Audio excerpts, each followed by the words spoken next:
Ça fait plus d'un mois que j'ai pas filmé maintenant, ouais, que j'ai rien posté du tout sur YouTube, sur TikTok, sur tous mes réseaux sociaux en réalité.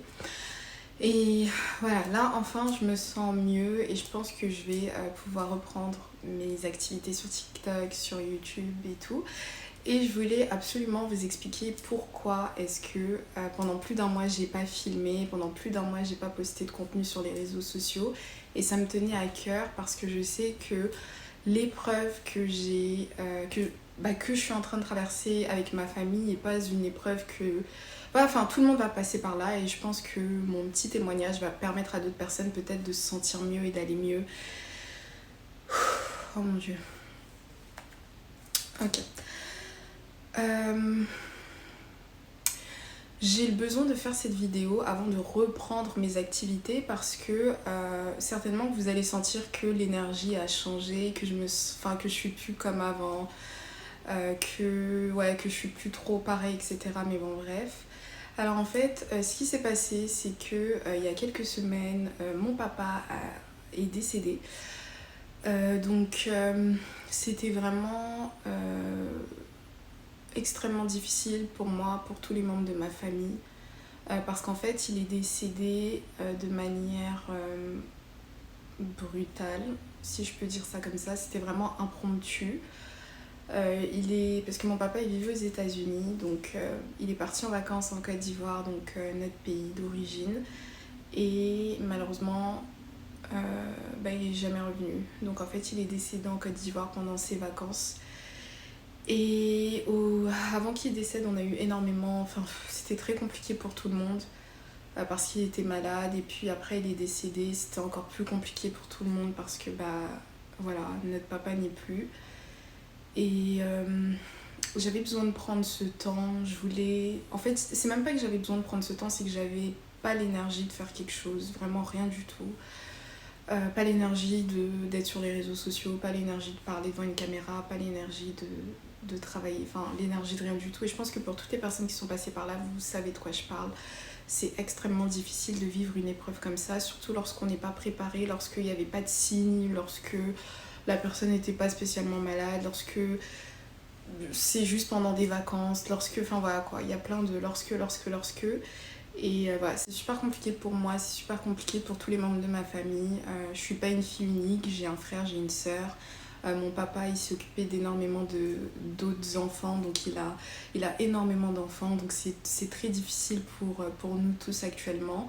Je pense que le fait de faire cette vidéo, ça va me faire comme une petite thérapie, comme une transition aussi. Voilà, c'est du passé, maintenant je dois vivre avec le temps ça va aller mieux et je suis sûre que mon papa il aurait aimé que je continue de faire ce que j'aime. Donc même si c'est super compliqué et tout, je voulais absolument en parler parce que le fait d'en parler aussi c'est thérapeutique, ça se dit comme ça, ouais, je pense. Et ça me permet aussi après d'avoir une transition. Donc si j'ai pas la même énergie, si je fais pas autant de vidéos comme avant, etc., c'est tout simplement parce que il y a des jours j'ai pas forcément la tête à ça. Il y aura des jours, des semaines peut-être où j'aurai pas envie de faire de vidéos, ou au contraire, là je vais commencer à faire des vidéos, peut-être que ça ira tellement mieux et ça va me permettre de me changer les idées, donc je vais faire plein de vidéos tout le temps, je sais pas du tout. Alors voilà, donc je voulais juste que vous soyez au courant parce que je suis sur les réseaux sociaux, je sais qu'il y a beaucoup de personnes qui m'apprécient et je pense J'ai même reçu le WhatsApp d'une personne à qui j'avais donné mes contacts et qui m'a demandé oh là là, j'espère que vous allez bien, etc. Franchement, que Dieu bénisse cette personne parce que voilà, c'est une personne que je connais pas personnellement et c'est une personne qui m'a juste envoyé un message pour savoir si j'allais bien parce que je pense que je suis un peu... Enfin, je suis plus du tout sur les réseaux sociaux depuis quelques semaines, donc voilà.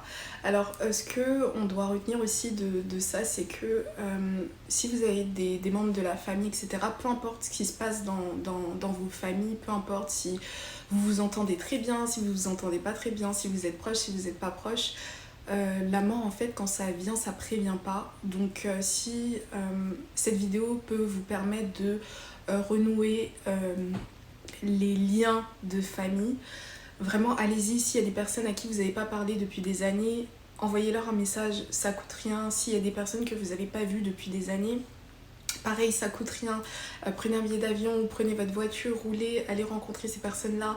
S'il y a des événements dans votre famille et tout, essayez d'y participer, c'est super important.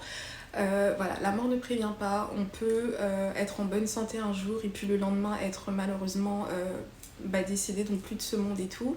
Et je voulais surtout que cette vidéo elle serve à ça. Je veux que mon témoignage permette à des personnes de se rassembler dans leur famille si possible. Donc si ce message peut permettre à des familles de se réunir, si ce message peut permettre aussi à des personnes qui sont peut-être en ce moment dans le deuil, déprimées, qui ont perdu une personne qu'ils aimaient énormément, de se relever aussi, ce serait cool.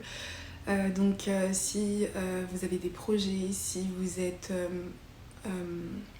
si vous avez des projets, si vous êtes passionné par quelque chose et que malheureusement le deuil vous terrasse mentalement, psychologiquement, peu importe, relevez-vous, c'est super important.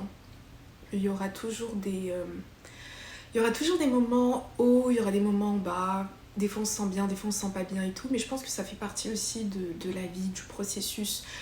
Faut apprendre aussi à accepter, même si c'est pas facile, il faut apprendre à accepter, relativiser, essayer d'être une meilleure version de soi-même chaque jour qui passe, et je pense qu'après tout ira bien. Papa, ce que je peux dire de lui, c'est que tout au long de sa vie, c'était une personne qui était extrêmement engagée dans tout ce qu'il voulait faire. Il était déterminé quand il voulait quitter la Côte d'Ivoire pour aller aux États-Unis. Il était déterminé quand il voulait faire de telle sorte que le monde soit meilleur. Il était déterminé aussi quand il soutenait un politicien, parce que mon papa c'est un activiste politique aussi qui était très connu à une période donnée.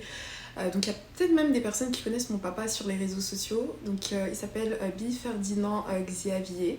Il est connu chez les gourous, parce que mon papa c'est un gourou, donc peut-être même qu'il y a des abonnés qui connaissent mon papa. Il était policier tout au long de sa vie, et puis après quand il a immigré aux États-Unis, donc il a abandonné sa carrière de policier. Donc peut-être que mon papa à un moment donné de sa vie il a aidé, je sais pas, un de vos parents à immigrer, parce que il a fait c'était celui qui signait dans les passeports et qui donnait des autorisations de voyage, etc. Et voilà, je sais pas, plus de 25 ans plus tard, plus de 30 ans plus tard, moi aussi, par hasard, je fais des vidéos aussi sur l'immigration, comme quoi dans la vie, voilà, il y a des signes dans plein de choses. Donc peut-être que vous connaissez mon papa aussi, c'était une personne qui était très appréciée, que ce soit même à New York, parce qu'il a vécu après toute sa vie aux États-Unis, à New York, il y a beaucoup de gens qui le connaissaient aussi. Toutes les personnes du parti politique du RHDP en Côte d'Ivoire, personnellement je fais pas de politique, mais mon papa il était du parti du RHDP, le connaissent, il y en a beaucoup qui le connaissent. Donc voilà, c'est ce que je pouvais dire sur mon papa. Peut-être qu'un jour, c'est mon papa qui a signé dans l'un des passeports de vos parents qui devaient voyager de la Côte d'Ivoire vers d'autres destinations. Mon papa aussi, il était énormément pour la justice, donc il s'est battu toute sa vie pour la justice, etc. Donc voilà quoi, je suis super contente d'avoir eu un papa comme lui. Voilà, ce sera tout pour cette vidéo. J'espère que vous l'avez appréciée. C'est pas facile pour moi, mais avec la grâce de Dieu, je remonte la pente petit à petit. Peu importe l'heure à laquelle vous regardez cette vidéo, je vous souhaite beaucoup de bonheur, beaucoup d'amour, beaucoup de paix, de santé, de longévité. Et voilà, donc on se dit à la prochaine pour une prochaine vidéo. J'espère que ce sera demain. J'espère que je vais avoir énormément de bonnes vibes et tout pour faire une vidéo. Donc je vous dis à la prochaine pour une prochaine vidéo. Bye bye.